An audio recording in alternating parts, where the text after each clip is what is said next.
Welcome, traveler. Get ready to level up in fantasy football. Join Mike and Evan and a special guest every week as we break down some of the most important topics in fantasy football, the NFL, and help you win dynasty championships. Let's get into it. Wizards, warlocks, and wonderful people. It is another episode of the Fantasy Football RPG Podcast. I am joined, as always, by my co-host, Evan. Evan, how are you tonight? What's up, Mike? We're doing well. Hopefully I'm more lit now. You can actually see me. Yeah. You're not looking at some under eye bags that I have going on here right now. So More lit because you have a light. That's probably an important distinction. yes. Also, I have an important question before we introduce our very special guest. Do you wear the same shirt every day of the week? Because I think I've seen you in this polo 3 weeks in a row.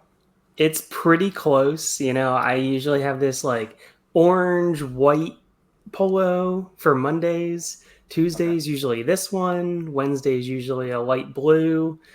Thursdays usually a gray with blue jeans at work, and then Friday I get to work from home. So that's when you're wearing a full suit with all of the works.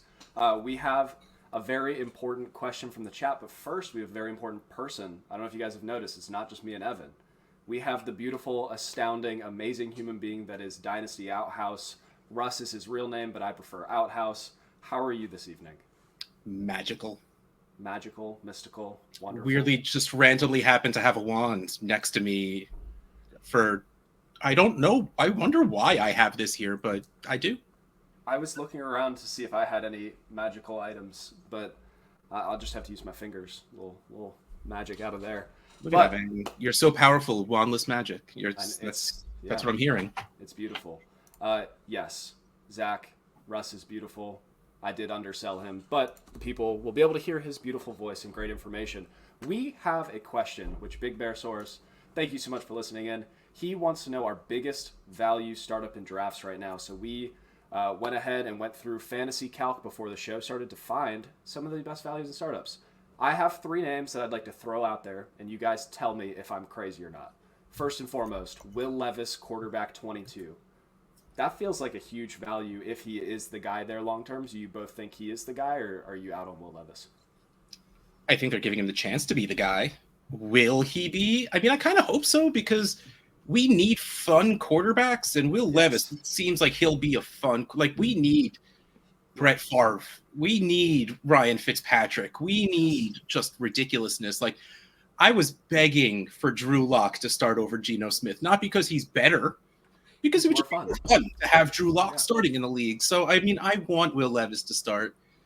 I hope he does well also because I'm a really big Calvin Ridley fan, so I want that to keep going well. And, like, if we're talking Superflex, I love Will Levis at QB 22, even what that means in, boosting up round numbers of where you're getting him. Like, if we're talking one quarterback, I'm probably still not caring because I don't think no matter how good Will Levis is, he's going to be, like, a top 10 quarterback. But if we're talking Superflex or 2QB or whatever that is, I'm down for that. I'm down with Levis at 22. Okay. Evan, I'm not going to let you talk about him because you are building the Titans Stadium from scratch with your bare hands. I want to talk to you about Deontay Johnson, wide receiver 49. New home in Carolina, the yards per route run king, the drops problems in Pittsburgh. How do you feel about him at wide receiver 49 prices? Yeah, I mean, he's consistently undervalued. It's what happens every single year. We see it year in and year out. You consistently can be able to buy him for a mid to late second in most times when rookie drafts come around. And he's a guy that's going to constantly outproduce his ADP. He wimps off the field half the times that he's on the field. But it's not real. He's not hurt. But he's like Paul Pierce. He always gets back in the game. Yeah. Zach, great question. Where's Rain Dakota Prescott going? From Fantasy Calc, he is the quarterback 15. I bet if I found a sleeper scraper, he's probably somewhere around there or a little bit earlier. That is too late. Like, Brock Purdy's going ahead of him. Rookie Jaden Daniels is going ahead of him. Trevor Lawrence is going ahead of him. If you like points, draft Dak Prescott. If you like vibes, take the young players. And then I'm going to throw one more gross one out. This is from me to you, Big Bear Soros. Thanks for listening. Joshua Palmer. How many times does a former third-round pick have such a clear path to targets? We said maybe 140, felt that was too high, maybe 120. That still might be too high. Let's say he only gets 100 targets. At wide receiver 72 prices, this is a flex option. that makes a ton of sense to me. So I'm in on Josh Palmer, wide receiver 72. You can go buy him for a mid to late third, if not less. So go get you some Josh Palmer. You guys have anybody else you'd like to bring up, or you want to get into our news and notes? I think we're doing pretty good. Jerk over there is still one of my answers. Like, Dak is one of the guys I've been going after. And like, well, value is going to be a very strong word in what I'm saying right now, but Murray is going way too late for what he is and what he absolutely can be. Correct. Like, especially when you were talking about Dak Prescott and Jaden Daniels going before him, I'm sitting here thinking, I get it. Again, 30 for a quarterback isn't old. But still, there's a big age difference between Daniels and Dak. But like, there's the upside of the legs and everything. And then Kyler Murray probably close in value to Dak for absolutely no reason. Like, he had his worst points per game season last season, coming from a major knee injury of QB 10. Brutal, super bad. So bad. He's the worst. So again, like, you're probably spending in a super flex startup draft end of the first, mid to second latest, but like, you have a guy who has a chance to finish as, I don't know if I could say the QB1, just because like Josh Allen will be the QB1 until he decides not to be anymore, but like top 3 finishing production QB. I mean, if you have the legs that Kyler Murray does, you get an extra year off the ACL. And did they draft anybody worth noting? Yeah, Greg Dortch. They didn't need to. Yeah, I mean, if Greg Dortch was 6'5", he'd be the best player in the league. Exactly. We heard that from Kyler Murray. But yeah, you add an elite talent like Marvin Harrison Jr. to an already elite fantasy quarterback. Sky's the limit. But let's move to our next segment. And now it's time for news and notes. It's July. The news is you should all subscribe to the podcast and come say hi. We're going to continue to move through our divisional breakdowns. We have, what's next week, Evan? Is the AFC North, South? We went one of those directions. It could be East. No, it's definitely not East. I want to say that it's North. Okay. So you're going to get to listen to me. South just to create some friction. Yeah, you're going to get to listen to me talk about George Pickens for 35 minutes, and then maybe somebody else will get to talk. But in other news, I have started to put in the RPG, in Fantasy Football RPG, a Dungeons and Dragons podcast called Knights of the Appropriately Shaped Table, where we have our adventurers and they go all around Quadonia and the imagination, and they try and unite the kingdom through different mayhem and mishaps, which is a great time. So if you haven't checked it out, go check that out. But seriously, it's July. There's zero news. Go send Dynasty trades if you'd like there to be more fun news.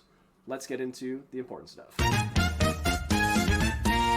Let's get into the meat and potatoes.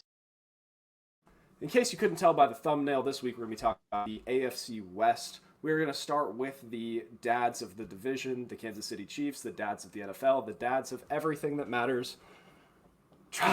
Additions. Travis Kelce, we have been like, oh, he's going to fall off a cliff. He's going to fall off a cliff. He signs a extension, so he's going to be there forever. He'll play until he's 90. They add Marquise Brown, who might be the best receiver that Patrick Mahomes has played with since Tyreek Hill. I wish that was a joke. Irv Smith, if you're waiting for that breakout, keep waiting.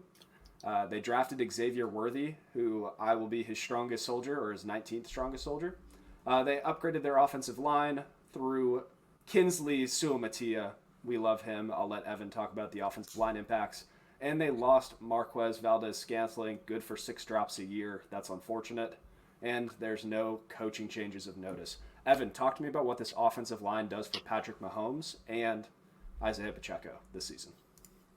Yeah, so the offensive line was definitely a question mark once Thuney went out.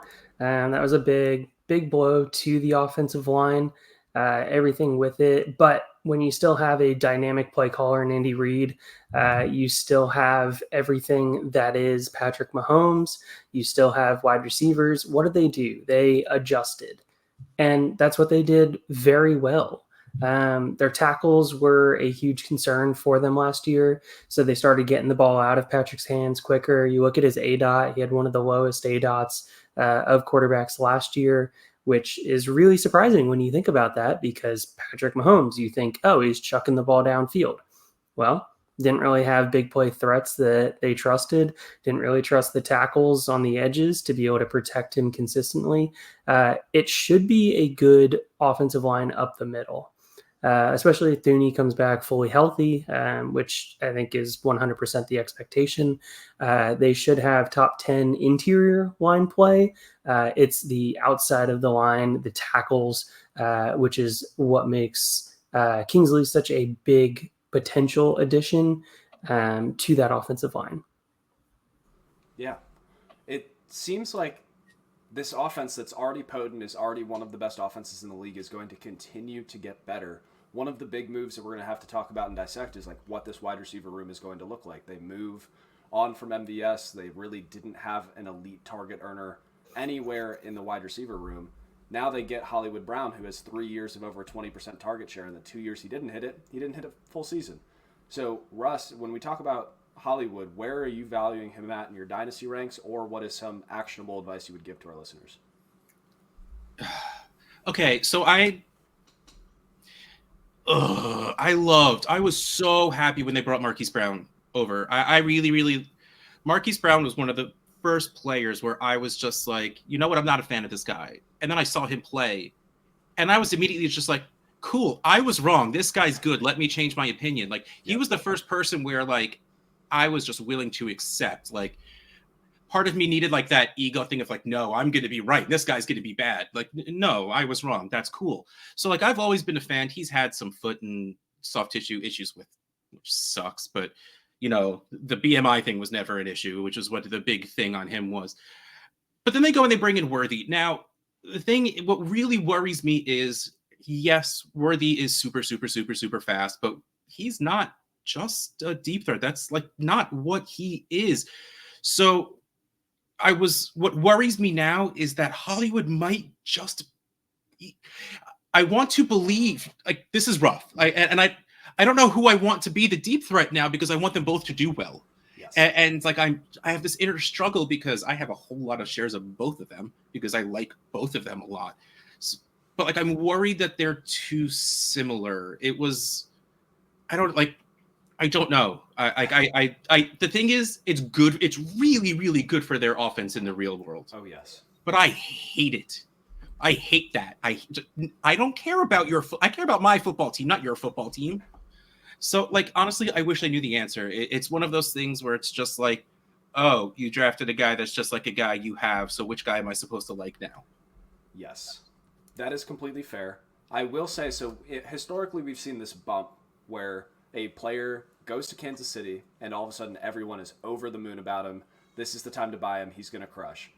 Over the past year on Fantasy Calc, he's held pretty steady. He did get a bump, but the bump was because he went down during the offseason because he's a veteran player that doesn't have, the juice that a rookie has. So when we're looking at trying to find a trend to dive into there, he is currently the wide receiver 44. Xavier Worthy is the wide receiver 25. If you feel the same about him, maybe go get some Hollywood. Yeah, always get the cheaper option. If you're not sure, like if you're stuck at, like, it's the same thing with like the Houston wide receivers. All three of them are really good. Who's going to win? I have no idea. So just give me the cheapest one and I'll be fine with it. Or, give me the quarterback. But saying give me Stroud or give me Mahomes isn't really a hot take or anything. So that doesn't really work here. Hey, everybody, go ahead and buy Josh Allen. Yeah. Hope it helps. Boom. You're welcome. Mm-hmm. But yeah, so trying to dissect, I was going through and I was doing my AFC West projections before the show, because if you wait till the last minute, it only takes a minute. And looking at these guys, like, there's a lot of similarities in their skill set. The way that Hollywood wins is with his speed, and then his speed is able to transition into separation in the short and intermediate range because he gets a bigger cushion. Xavier Worthy does the exact same thing where he turns on the jets, and then somebody will try to follow those jets, and you just can't because he's wildly fast, and then he hits the brakes, and he's wide open. So trying to figure out, like, 21%, 15%, 18%, you could move any of those around for any of Hollywood Worthy or even Rashee Rice, because now he may be in the doghouse for a little bit, and it would make a ton of sense. Bottom line, in redraft right now, I think that all three of those players are undervalued because we don't know who it is. But if one of them ends up being the guy, they're going to explode. And if all of them are just a guy at the price they're at now, it's not going to kill you. So it's okay. Ivan, do you have different thoughts about dissecting these wide receivers? Yes. Yes. So I think I like how you kept yourself muted at first because you didn't want to disagree with us. Like I get that's probably the right move. He was going to yell at me because he sold Hollywood to me for a second. That's going to be late. well, I was trying to decide if I was going to bring that up or not. No, And I was like, do I come at Mike for this? Yeah. So we made a trade in one of our leagues, and it was contested at the time. I'm trying to remember exactly what it was, but it was Hollywood. I don't know if it was just for a second, though. I think it was like a second and a fourth. Second and a fourth, I think. Yeah. Something that it might have been a second and a third. Yeah. But, everybody in the league absolutely just hosed me when Mike put up the poll and said, oh, yeah, it's clearly the Hollywood side. No. But once again, my argument is the soft tissue injuries have been there. You look at the offense spreads the ball around. He's not going to be the number one. When Rashee Rice comes back, he's not going to be the number two. So now all of a sudden you're looking at a wide receiver who historically in that offense is looking at about 65 to 70 targets. So is that somebody that I really want to bet on, or is that somebody that I want to get out for a second and a third? He hits his career averages of 20% of a target share, and he gets 133 targets. But no, Mike, he's not getting 133 targets. It's not happening. Travis Kelce is going to lead this team in targets as he has previously, and he's going to stack up the 130 targets. Nobody else on this team is going to pass 100 targets this year. Ooh. Was your league saying that Hollywood should be worth a first or less than a second? I just need to make sure I'm understanding this because they're wrong either way. I think they were saying 2 seconds. They were probably middle ground somewhere in there. I wouldn't be paying 2 seconds. Such a weird thing to be up in arms about. Like that's passionate league. Like I'm very glad you have a passionate league. It's like you ever watch Parks and Rec where it's like the people get up and start arguing and screaming about the stupidest thing, and everyone's just like, at least they're passionate. Yeah. It's just like, yeah, cool. Like they're arguing about the dumbest thing ever, but at least they're arguing. That shows that they care. Exactly. No, I completely understand where you're coming from, Evan. I think he could do the classic Hollywood thing where he has a 30% target share and 200 yards a game in the first 5 games. And then I'm going to sell him immediately because I don't trust him long term. But as we look at, they've added all of these weapons, they've done all these things. Isiah Pacheco tripled his receiving usage from 2022 to 2023. Do we think that is something that is going to sustain? Russ, I will start with you. Again, he's another guy that I don't know what to do with because he's fine. He's good. I won't. I think the more Rashee, because see, here's the thing. Rashee Rice had an 8 out of what, like 0.4, right? If it was even positive. And bringing in guys that will take their defense, the other team's defense further down the field in both Worthy and Hollywood will be another reason why Kelce's going to lead the team in targets yet again. But also it might pull 1 to 2 defenders away from Rice standing 5 feet away and 2 steps forward from Mahomes, which means that will happen more than anything bringing the ball to Pacheco, which you're the Chiefs and you have Mahomes. Why are you going to give the ball to a running back? Which is why I never really, like, once Jamal Charles left, it's like, why would you care about the Chiefs running back? Like what we tried to get excited about Spencer Ware and Charkandrick West for a while. That just, first of all, most of you aren't old enough to remember those names, but you also shouldn't remember those names because they were nothing special. But Pacheco will be fine. He's another dude that's probably worth maybe a little more than a second, not worth a first to me. But he's one of those guys that if he is for some reason on my roster, he'll probably just sit there unless someone overpays because you're just going to get fine points and you need some fine running back points. Yeah, that's fair. Last thing on the Chiefs before we move on to the Raiders, which is going to be a abrupt turn for my headspace. Travis Kelce. Dating Taylor Swift. Obviously, his priorities are in different places, as they should be. But he's going to continue his dominance run across the AFC and the NFL. What would you be willing to pay as a competitor in a 1.5? So not you add 1.5, you get 1.5 per reception, tight end premium, Dynasty League, Evan. Would you trade your own first? If tight end is the last piece If I already think that I am a top 3 team in the league and tight end is the last piece, absolute last piece that I need to be able to finish out the roster, okay.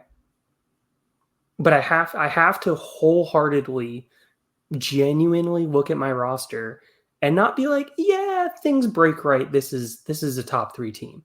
I need to, without question, be saying it's top 3. You're overthinking it. The answer is just yes. In your heart of hearts, what's worth more, Travis Kelce or Evan Ingram in a second? I hate you. Evan, just tell me which one you think is worth more right now. Right now, theoretically, it's Ingram because the production, Ingram in the second, because the production of Ingram is not very far off of Kelce right now. Interesting. Russ, do you have different thoughts? And I know you want to talk a little bit more about Kelce, so the floor is yours. It's not even that I want to, it's I feel like I need to after that dingy endorsement that just came from Evan. See, it's like I love Evan Ingram. Like, I've grown old, like lazy in my old age where like I remember, streaming was just the thing to do at tight end, but it's just like, I don't want to make decisions. I don't want to have to think about this. So it's just like, just give me the elite tight ends. And if I ever wasn't able to get an elite tight end in the past like 2 years, I got Evan Ingram on my team. So I have a lot of Evan Ingram and a lot of Travis Kelce on my teams. And they will not go anywhere because they will always be worth more to my teams than they will be to anyone else's teams. Of course, everything I play in is at least a 0.75 premium because I play in like 24 leagues and I run 17 of them. And I'm, again, lazy. Yep. So all of my leagues have the same settings. So that's why I'm sitting here thinking that like if I'm competing at all, I want that guy. I want Travis Kelce on my team. Though I do think that right now the second and Ingram are probably worth more because at this point people are probably saying, well, just give me a second and give me a tight end that's going to score some points. Like pretty much what Evan said. Yep. But especially if it's my first. If it's my first and I don't need to be top 3. If I think I'm a playoff team, I think putting Travis Kelce on my playoff team makes me maybe not top 3, but like a better contender than I was without question. And you will have a positional advantage over most of the other teams, if not all of them. Again, because like, let's not forget Travis Kelce still finished as the tight end 1, just not by 9 points per game. Maybe just 9 points total. I think Sam Laporta finished as the tight end 1 by like 0.4 points because Kelce took a week off. He's old. He needs to take a week off. Whatever, man. We all need to take a week off. When you get a certain age, your knees just you just aren't always having it. And like I was limping my way down the stairs to come down here, and I was just like, yep. It was Kelce tight end 1 in points per game with Hawkinson close behind. Yeah. But he did take a week off like a slacker. Such a. You start dating Taylor Swift, and you're just a diva taking that 1 week off. It's such a hard life, being on a good team that can actually not have to play the last week of the season. Yeah. I think he started the season injured, which was another thing. Yes. So he didn't play. But all right, we could talk about the Chiefs forever because they're fun and great. Let's talk about the Las Vegas Raiders. Baby, oh baby. They've added Gardner Minshew, my favorite quarterback in the league, regardless of team. Harrison Bryant, former college best tight end, who is now faded into obscurity. Alexander Madison, everybody's darling last year. They upgraded their offensive line a little bit, added Michael Gallup plays for the Raiders. Jalen Guyton plays for the Raiders. There's a lot of they have these players. They lost Josh Jacobs. They lost Brian Hoyer and Jimmy Garoppolo. Really, that's tough. And then the route god Hunter Renfrow. The big thing I want to focus on here is their coaching changes. So they've gone from Josh McDaniels and Mick Lombardi. Was it Mick Lombardi or Mike Lombardi, Evan? It should be Mike. Positive it was Mike Lombardi. Maybe his friends call him Mick. We don't know. Yeah. So now it's Antonio Pierce, former linebacker from Established to Run University, and Luke Getsy. They saw what he was doing in Chicago and was like, you know what? We need that guy calling our plays. I'm going to start with a softball, and it's not a softball because I don't know the answer. Evan, who plays more games in 2024, Gardner Minshew or AOC? I want it to be AOC because I have a lot of AOC shares that are just kind of sitting around ready to be traded for thirds. That's fair. I also forgot to say this. Free Michael Mayer. Brock Michael Bowers. Mayer, man. Of all the places he could have gone. So you think AOC? I still genuinely think it'll be AOC. Yeah. Okay. Russ, do you feel differently? Okay, so I'm gonna go back to my Will Levis talk. I wanted to be Gardner because he's more fun for many, many reasons, like personality, and because he's a bit of a gunslinger. Which, with your Devontae Adams, your Brock Bowers, and let's face it, I have a decent amount of Mayer shares as well, which I don't want to be dead in the water. Like give me a little bit of love for them because there's Jacoby Myers, whatever. He's still there, right? I don't think you listed him on the leaving. But like, part of me thinks that it's just going to be Minshew because they never did anything to sound like they're excited about O'Connell. But I will forever be an O'Connell fan because one of my very, very good friends, Tim O'Connell's son, his name is Aiden. So like I have an Aiden O'Connell in my life, even though the Aiden is spelled differently. So it doesn't matter. Like, give me an O'Connell jersey and I'll be thrilled. But he didn't look like he was the guy. I know their offense wasn't great in general anyway. Like, you bring in a dude that's going to chuck the ball because you probably just need your team to chuck the ball. And that's what Minshew is. And if they do start O'Connell, like, it'll be for 3 games and he won't do anything special. And then Minshew will come in and then it'll be the whole weird thing. Like, in my mind, the rational choice, which isn't usually what the NFL does anyway, you brought in Minshew, you just put Minshew out there because he probably gives you the best chance to make a difference. I won't say win because he has those pumpkin games, but like, the ceiling is higher with Minshew, even though the floor, I mean, might be equally as low between the both of them because O'Connell even had some very games. It's going to be gross to watch. We're just talking about Mahomes and we're like, oh, what piece of the pie do we want? We're going to get into this. Now it's Las Vegas. And last year, among quarterbacks with 150 attempts, Gardner Minshew, 6.7 yards per attempt, was 23rd. Aiden O'Connell, 6.5, was 25th. That's our, like, man, we hope that it works out. But it's going to be disgusting, terrible. I'd still probably buy Gardner for a third. And AOC for a third. And just roll the dice and see who it is. Let's talk about the receivers. Devontae Adams, Evans, heartthrob, my eternal fade. 31.6% target share last year. Elite numbers. Evan, how long will Devontae Adams keep this up? This is it. Also, hi, Matt. This is absolutely it. He's on his last season of getting above 160 targets. Russ is going to get something. I hope it's new knees for Devontae Adams. That's how long. Oh, forever. Oh, man. Until he chooses not to anymore. He's too good, and it's not about speed. It's not about anything that has to do with age. He's just so talented, and it doesn't like. It's like the same thing. Like, Diggs has a little bit of speed to it, but he's just so good at route running that he will be not elite, but he'll be good for as long as he feels like it. Adams will be elite for as long as he feels like it. And while I love me some Brock Bowers, and we know everything he can be, dude, you're in trouble. You're going to close your eyes and throw it towards Adams. Like that. And that's what you like. And again, Adams being like 43 years old, you can get him for next to nothing at this point also. So if you're a competing team, you want to send, a second and a third to go get a stack of Minshew and Adams. That sounds like such a beautiful move. It sounds... Or AOC and Adams. I don't want to, I'm not taking sides on that one. Adams right now, okay. There's only a couple of players that are going top 24 in their position in redraft that are outside of the top 70 in startup rankings. Devontae Adams is one of them. He's currently the wide receiver 33 on Fantasy Cal. And it's because it's July. It's hope season. It's vibe season. Every rookie is going to be outstanding and lead their team in targets, and everything is perfect and sunshine and rainbows. Yes, sir. or you can just continue to roll out Devontae Adams, get a 30% target share. I don't think that he's worth... I'll sit on my soapbox now, and Evan's going to yell at me in a second. I don't think he's worth his redraft value right now. He's coming off the board as a top 12 wide receiver because that's what he's always been and what we think he will always be.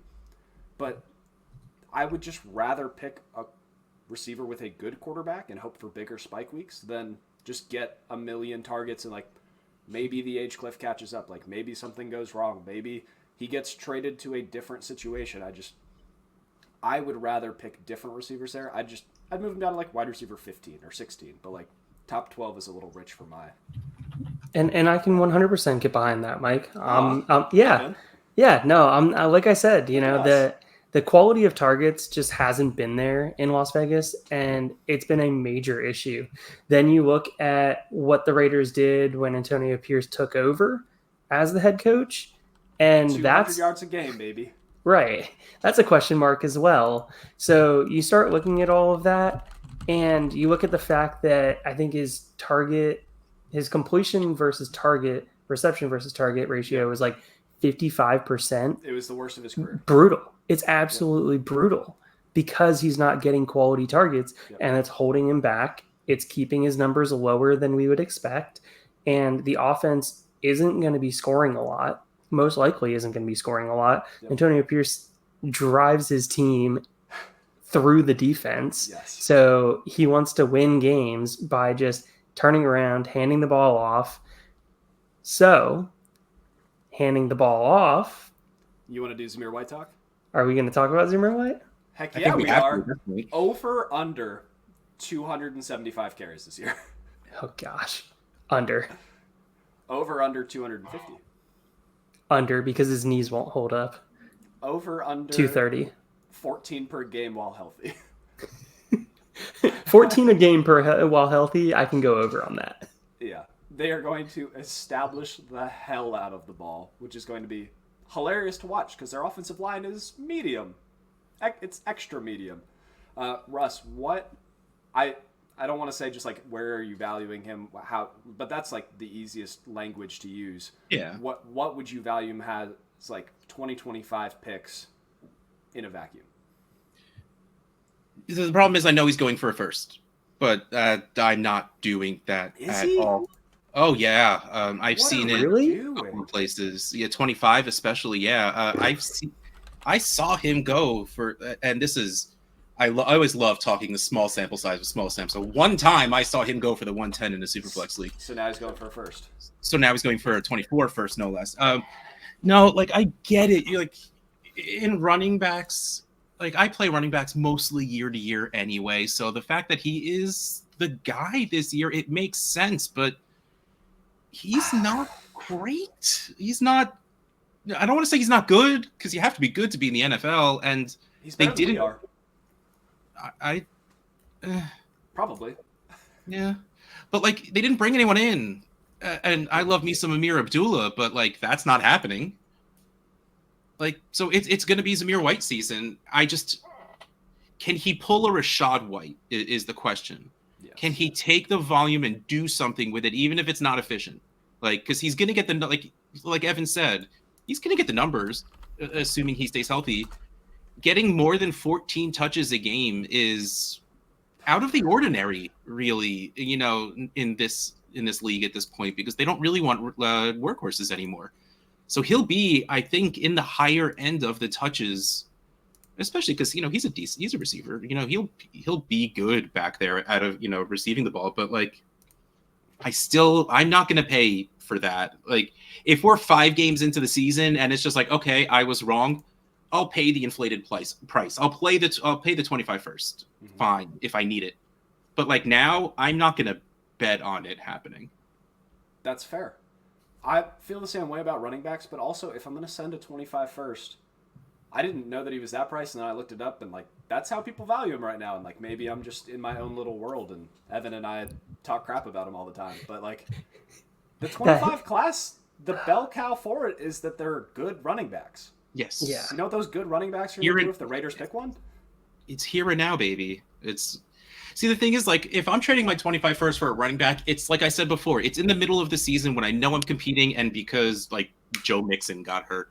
You know, like I to trade your 25 first for a random dude like that now feels like bad process. But like, don't get me wrong. If that's your guy, go get your guy. That's cool. Like, I'll never hold that against anyone. But like, it's a weird bet to take right now on a weird team, and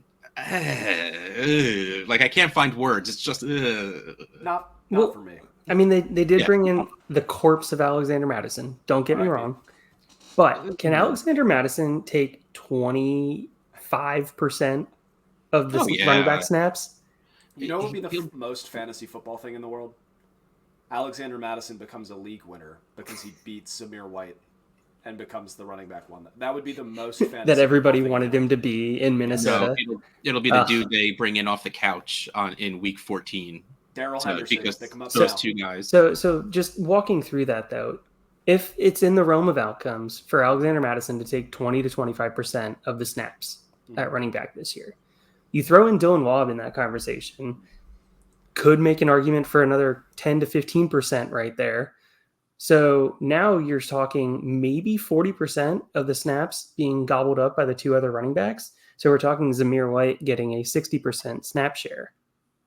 Is a 60% snap share enough to have the Rachaad White effect that happened this past season? I don't think that is. That's a very fair point. But still will be on the higher end of backfield touches. Yeah, he'll be. So, again, maybe not like Rachaad White, I'm pretty sure finished top 10, right? Like yes. it was like top 8. So, but like with receptions though. Yeah, of course. But like if you traded a second for like, you know, if you got lucky apparently and traded a 25 second for Zamir White and he finished RB 14, I feel like you're thrilled with that. That's a win. It's a win.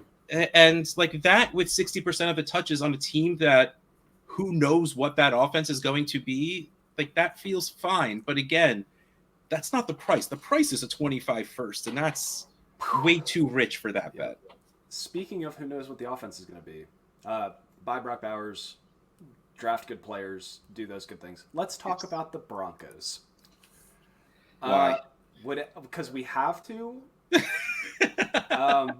But we'll try to make this as quick as possible. Bo Nix going to be the starter at some point, and a starting young quarterback is going to be worth a 25 first at some point, and he's going outside the first round in 2024 drafts. So I'm fine taking him now and then finding the person that believes in him later, because I don't buy into this offense. And if he does, great. That's great.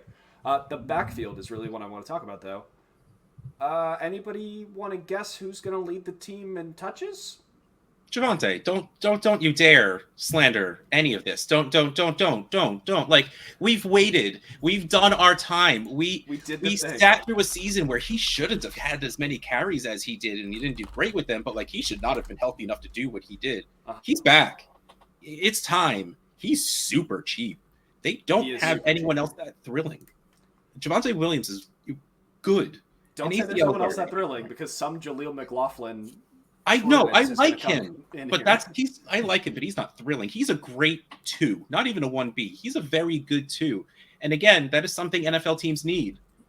I still think Javonte is going to take a lot of that work.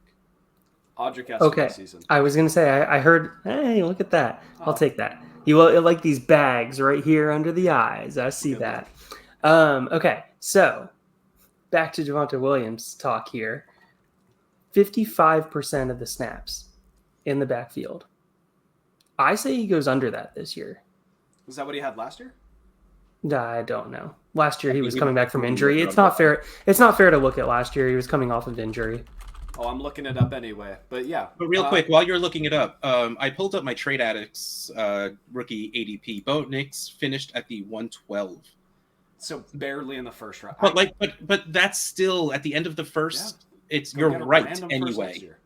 Yeah, you're like his being worth the first won't stop. Like if anything, it'll just get higher. Like it will take him playing really bad to not be worth the first anymore. Really bad.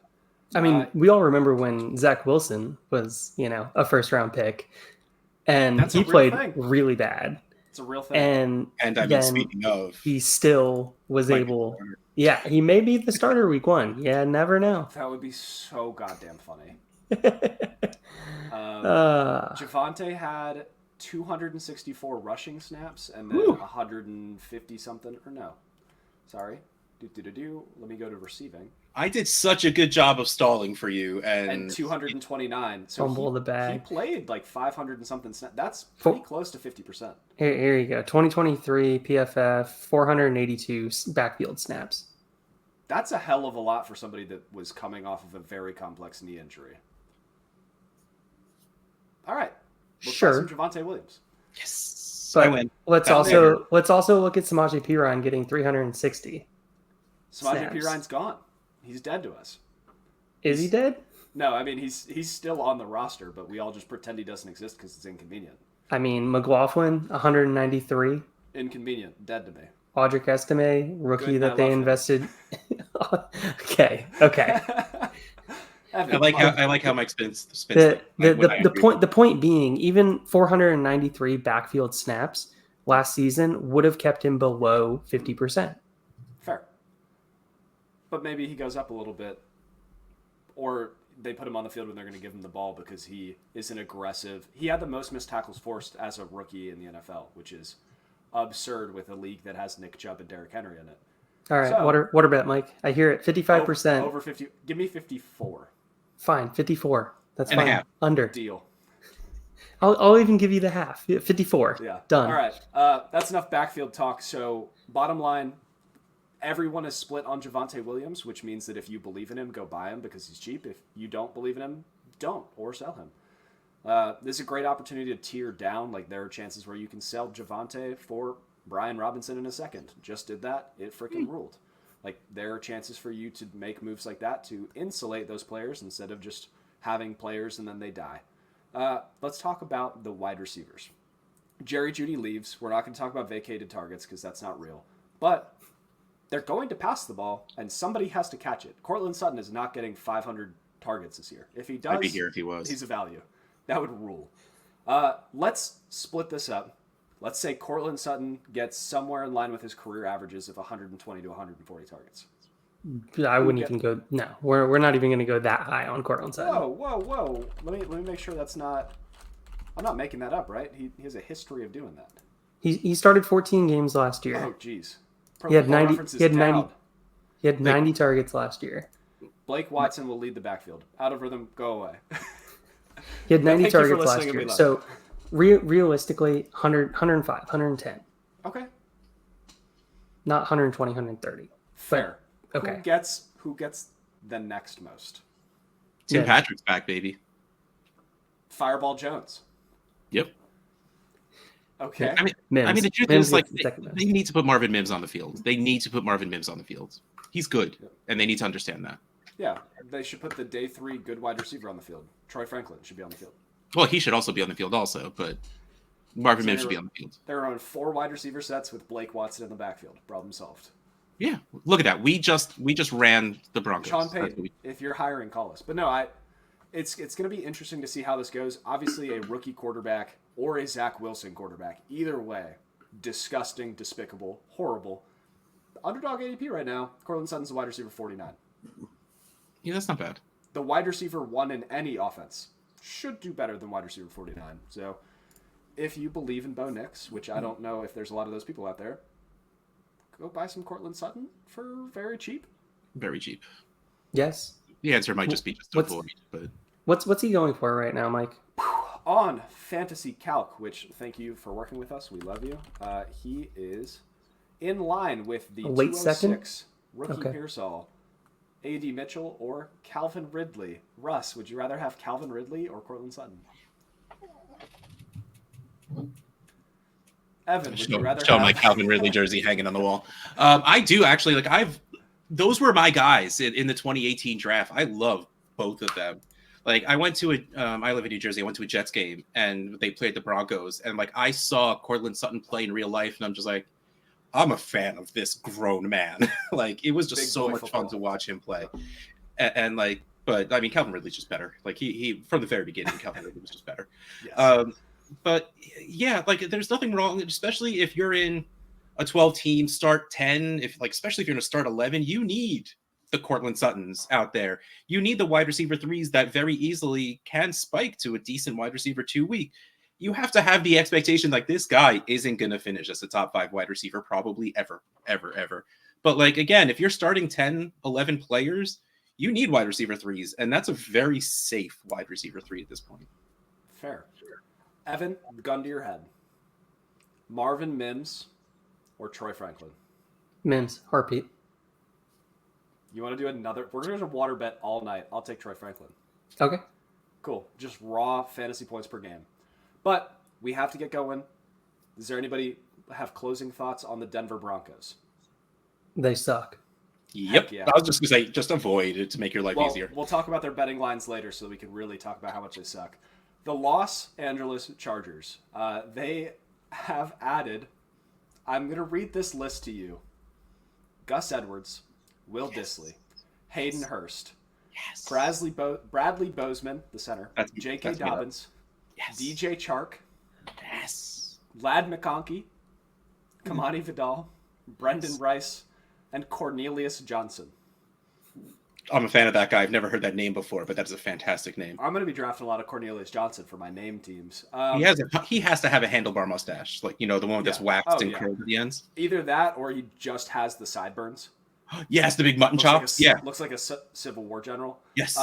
So all of those players are going to replace Keenan Allen, Mike Williams, Austin Eckler, and Gerald Everett, right? Just easily. 1 for 1. We'll take the targets from Keenan Allen. We'll give them to Lad McConkey. Problem solved. That's how this works. Right? Evan, did this offensive line get better outside of Joe Alt? Obviously, Joe Alt is a mountain of a man and a beautiful human being, and I love him. Did they get better, worse? How do we feel about the Chargers offense? I mean, you need Slater to play what he did his first 2 seasons. He took a little bit of a step back last season. Run blocking, he was nothing comparatively to what he previously was. He is still an elite pass blocker, which is a really interesting dynamic because you looked at the offensive line and you realize all of them are better pass blockers than they are run blockers. And then you put Jim Harbaugh in there, who says that he wants to run the ball. And it's a really interesting dynamic to try and figure out how they're going to make the offensive line work for them. So, with that being said, are these running backs worth anything to you, Mike? Are you willing to pay for them? Are you looking at a third? If you could buy Gus Edwards for a third and a fourth, you're buying him. Gus Edwards is good at football. You don't like him because he's big and strong instead of fast and cool. But I would like to talk to you about this real quick.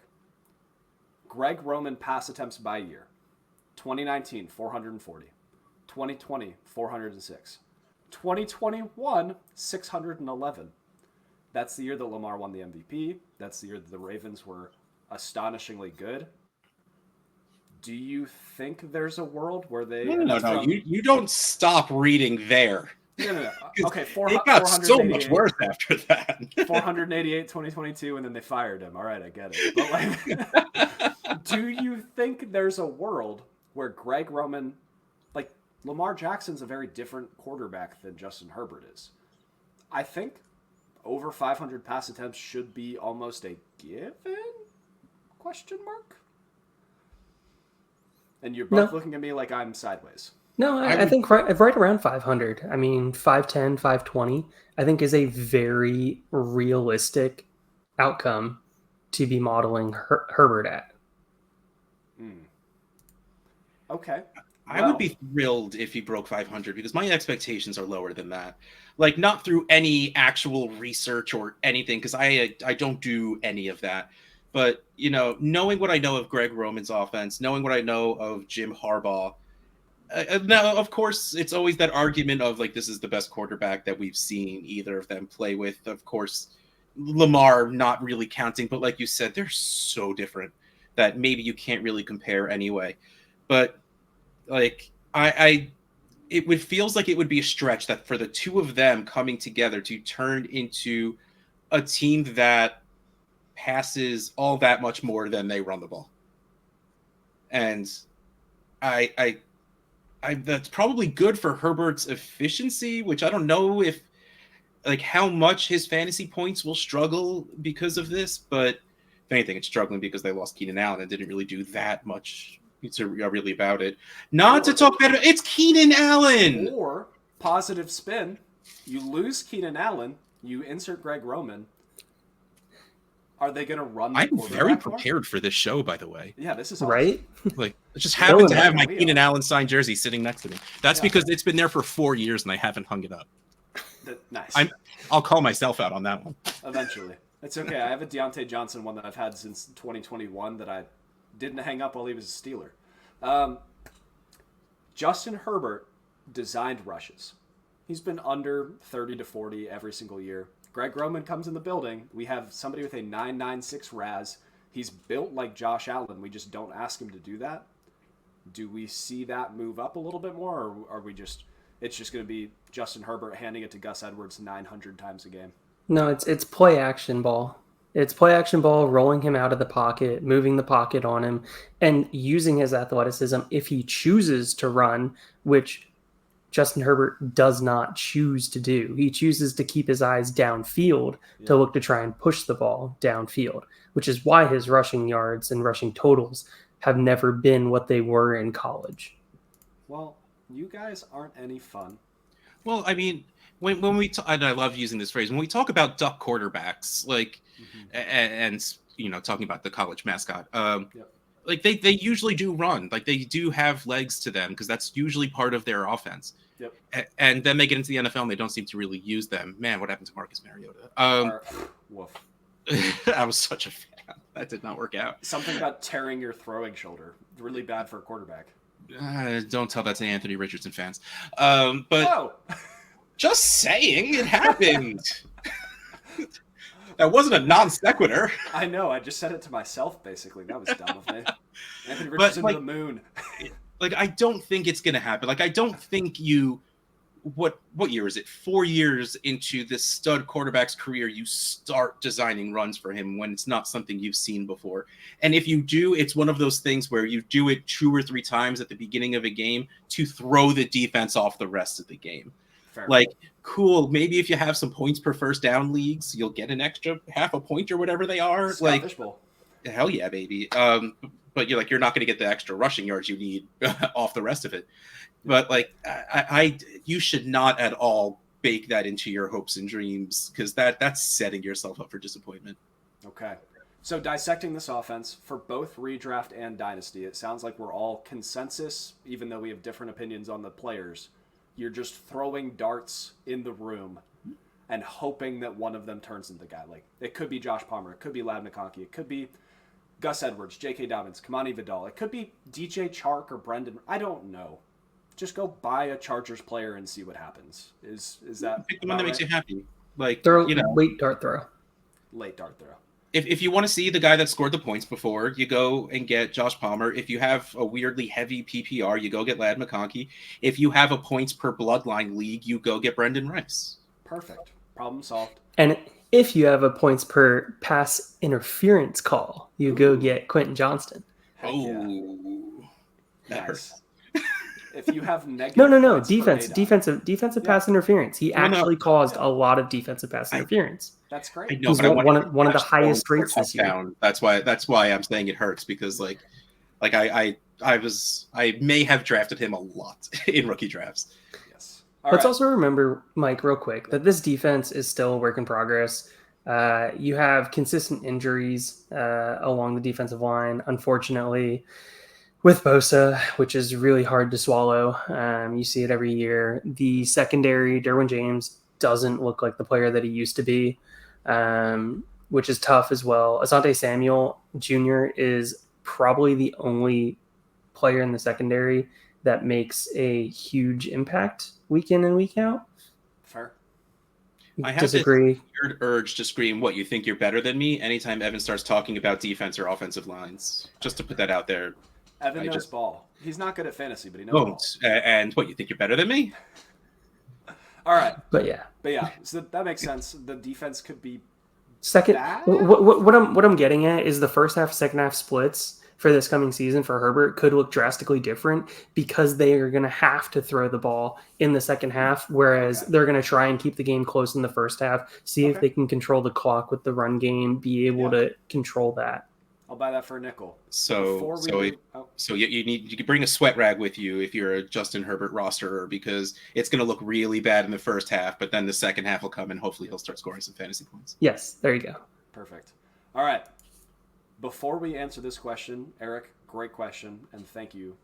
I want to talk about what you do, Russ. So you work kind of at Fantasy Cares and like help share the love and the vibes there. Is there a good I place? do work at Fantasy Cares, you can say that. 1000%, heck yeah. Yeah. Yes. Fantasy Cares, by the way, if anyone doesn't know, it's official 501c3 charity that is, based out of, we want to try and stop saying fantasy football because we want to try and feel inclusive, even though the 4 to 8 of us are really just football people, depending on how many people you feel like talking about. It's, really the spreading the word of adding a charitable element to fantasy football in your leagues in any way, shape, or form you can. We always say, take one buy-in, send it to charity. We would love it for it to be us. But if it's not, anyone, like literally any charity, make the world a better place with this frivolous money we spend to play a game. Yep. I love it. And it's a great way to deal with Twitter trolls. I'll just be like, hey, place a $5 bet. Like if you feel the way that you feel and you win, I will donate money. If it goes the other way, you should donate money. And I love the donations. I run multiple jersey leagues where I send out the jersey, and I take one buy-in from that. Usually it's somewhere between $20 and $30, and I'll take that buy-in and put all the leagues together. I usually run about 6 or 7 of the redraft style every year, and I'll donate it for Lyme disease research because my dad suffers from chronic Lyme. So yeah, charity's fantastic. Good job, everybody. So, if you're listening to this silly little podcast, one, thank you so much. Like, subscribe, hang out with us more, whatever. But more importantly, head over to fantasycares.org. Drop the link right here. So if you just want to copy and paste it, it's even easier. And just throw a couple dollars because it's the right thing to do and it goes to a great cause.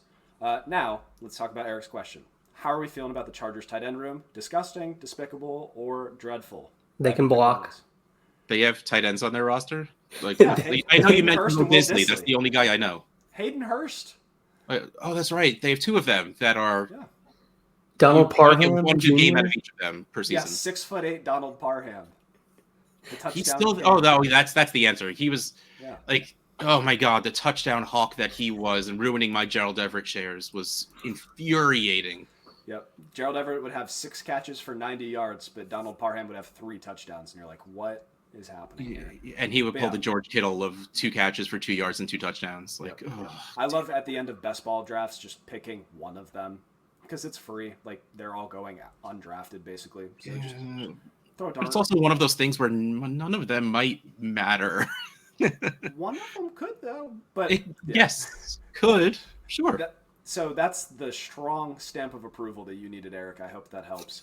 Mm-hmm. Let's power run through these. I'm going to give the team, the betting line, and then their previous record. And you tell me over, under, or straight up avoid. Evan, first, the Chiefs. They were previously 11-6. Their current line is 11.5. Over, under, or avoid? Over. 12 wins. Russ? Yeah, probably over. I will also take the over. That is boring, but I agree with you. Raiders, they were 8-9, which was shocking to see. They are currently set at 6.5. Over, under, or avoid? Over. The defense got better. Yep. Yeah, I think I was going to say the same thing. It's like the Jets last year. Your defense that could be that good is worth 6-7 wins on their own. They'll probably luck their way into 1 or 2 more. So I can take the over on that one. Delightful. I will also take the over. This is smooth and easy and great for everybody. Broncos, 8-9. They are now at 5.5. Over, under, or avoid? Under. They're a 4-win team. I was really hoping you were going to say over so I could say under and sound mean about it. But yeah, I don't see how they win a game. It's really, really hard to lose all of them. We've seen that, but like hitting 4 or 5, like you have to do something right for that. And I don't know what they can do right now. I just pulled up the Broncos schedule. If Aaron Rodgers tears his Achilles again, okay, They also play the Saints, so that's 2 maybes. They play the Panthers, that's 3 maybes.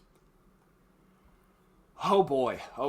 I'm going to go under. They have 3 maybes. They're going to be a 2-win team. If Surtain can play a whole season, They'd be a 3-win team. they might be a 3-win team. Heck yeah. And the Los Angeles Chargers, everyone's dark horse team to win the Super Bowl every year. They were 5-12. They got worse along the roster, and their current line is 8.5. Yeah, under. Easy under. I'm gonna take a push on this one. Okay. Like you usually have that little spike of, and especially when you have a Harbaugh as a coach, as a new coach, you get that fuel, that Dan Campbell, like, I'm gonna bite some kneecaps kind of stuff. Like, I think they'll play a little better because they always find ways to weirdly lose games at the end, and I think hopefully that goes away a little bit under Harbaugh. So I'll call it a push. Like, they shouldn't make the playoffs or anything, but I don't think they'll be bad. But I don't think they'll be good, which is like why I'm sticking with 8. I would avoid. I think this is going to be the grossest 8 or 9 win season in the league. Oh, yeah, it won't be pretty. That's for sure. But we have run up on time. Russ, thank you so much for joining us. I hope you had a blast. Everyone that is still listening, go listen and donate to Fantasy Cares because you guys rule and you make an impact. And Evan, I love you. Much love, Mike. Oh, say it back. I love you.